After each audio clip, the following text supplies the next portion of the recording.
Michael B. Jordan is similar to many black men in Hollywood. He's not talkative, but his actions say a whole lot. Typically, he doesn't date black women, outside of Lori Harvey, and we know how that turned out. Michael B. Jordan typically is kind of quiet about his dating perspective, but when he does date outside of Lori Harvey, it's always somebody that is white. And that is to be expected because of the industry and where he's at. Of course, you have black women in Hollywood, but for whatever reason, people like Michael B. Jordan, who are B-list or A-list actors, they typically don't deal with those sisters. And this makes a better case today. Michael B. Jordan may be coming back to dating black women, okay?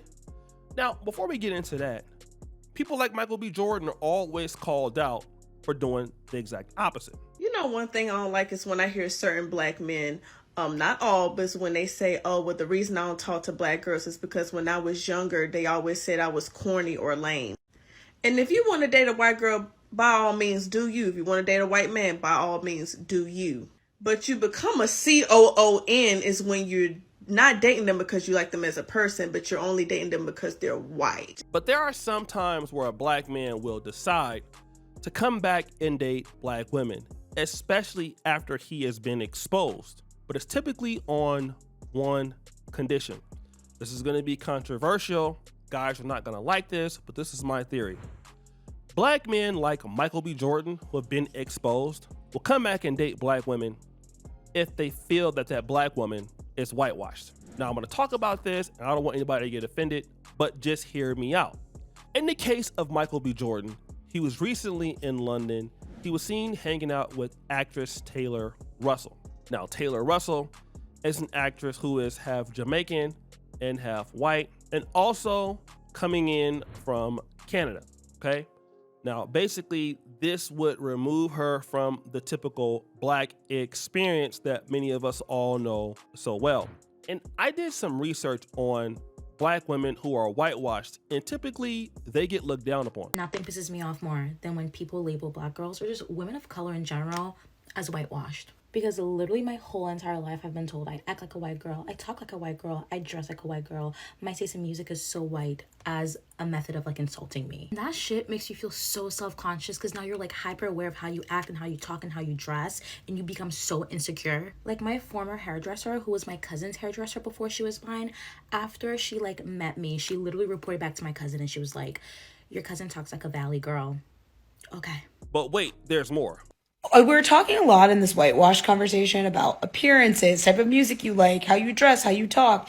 And I think that that's part of it. But the missing piece of nuance is how people, especially black women who are deemed whitewashed, are often upsetting to the black community because some of the stuff they're doing is anti-black. So me, a person, a black woman who grew up in the suburbs around mostly white people, attended all predominantly white institutions through college, joined a white sorority, was called an Oreo to my face, was often praised for being a good black person and not so many words, for having a 2-parent household, for having parents with professional jobs, with having parents who have master's degrees, like for being someone who spoke eloquently. Like all of those things were praised, and I leaned into that. Like, I am telling myself, but I'm admitting that, like, I saw that where I grew up, the structure of power was white people. You see, if we look at somebody like Taylor Russell and somebody like Michael B. Jordan, when a black man selects a woman like this, for some black men, not all, it is what is considered the best of both worlds. Now, this is not to say that black women that have the black experience who come from the urban community or urban community settings cannot be feminine. But I'm going to tell you what a lot of black men think. Black women who are raised around all white people they are half white. They are more feminine. They understand the relationship dynamics that happen between men and women alone. Okay? This is the issue. And a lot of times when I was in college, a lot of the brothers that came from the hood, such as myself, like when I was at Howard, and we would see a chick that came from like, PG County in Maryland, her parents was rich, 3rd or 4th generation, Howard alum or something like that. We would look at her and be like, oh, your dad went to Vanderbilt? Oh, okay. Got me one. Like, okay, yeah, she gonna be doing all the things that I need her to do, and she's not gonna be giving me with that same, attitude as the chick over here from North Philly or the chick from over there from East St. Louis, Illinois. Now, I'm not going to even be dealing with that, even though, like I said, the chick over there, I might be a little bit more attracted to, but this chick has values that, let me just say, some of the other black ladies don't have. And I'm talking about ladies that you might see in Hollywood, like Sky Jackson. And Michael B. Jordan will date black women if they are whitewashed, okay? Very much so. And the reason why that is because of a perceived more femininity toward the black man. Now, this is not always true, okay? But for many black men, they think it's true. And it is a way to kill two birds with one stone. Number one, it's black love, okay? I'm keeping it all the way black. You can't say that I'm not keeping it all the way black. And number two, I got less stress in my everyday life. This is not to say that black women who come from single parent homes will give you more stress. I'm just saying this is a theory that I think that is out there. And for some brothers, this might be true. If you look at Taylor Russell and the way that she is built, okay? She's not super thick. She's not, all of this and that, BBLing it up, okay? And what that says for a black man who's mature is like, okay, if I'm gonna have kids with somebody like that, hey, wife's gonna be respectful, my kid's gonna be respectful, boom, boom, boom. Then in the professional rankings, I can take her and it's all good. This is not to say that you can't take a black woman from Chicago that grew up in the black community. Look, I come from Del Paso Heights. Of course, these things are true. But what I'm saying is black men will prioritize black women that are whitewashed, or they believe that are whitewashed. And I'll tell you another thing that black men will do. Some black men, a lot of brothers, if they can get away with it, these women that are not necessarily from the hashtag FBA community or African American community, you will see black men, like if they're like Nigerian American, at least in my time, if they were Caribbean American or Caribbean Canadian, but they still was thick, and these chicks came from a sheltered environment, a lot of brothers would be like, I got me one. And it could be because they felt like the woman was naive, but it's like, I got what I need. I can get a white girl, but I have this one, okay? And this one is stupid thick. She's willing to do all the things like, like I feel like a white woman would do. I'm gonna have less attitude.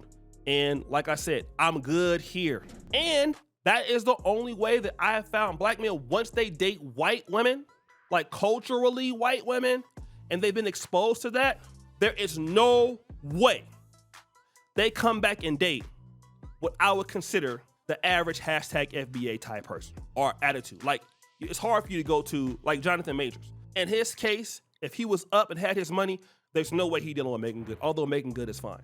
No, he's the kind of guy that wants to run the relationship. He's in a situation where he can't do that anymore. But if he could, he's not touching her.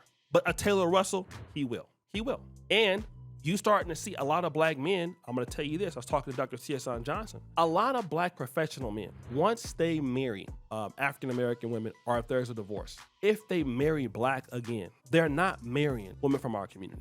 That's a big thing. So a man gets married to somebody from our community, and whatever the values may be, not wanting to listen to the man or whatever else. This is for those guys who are divorced.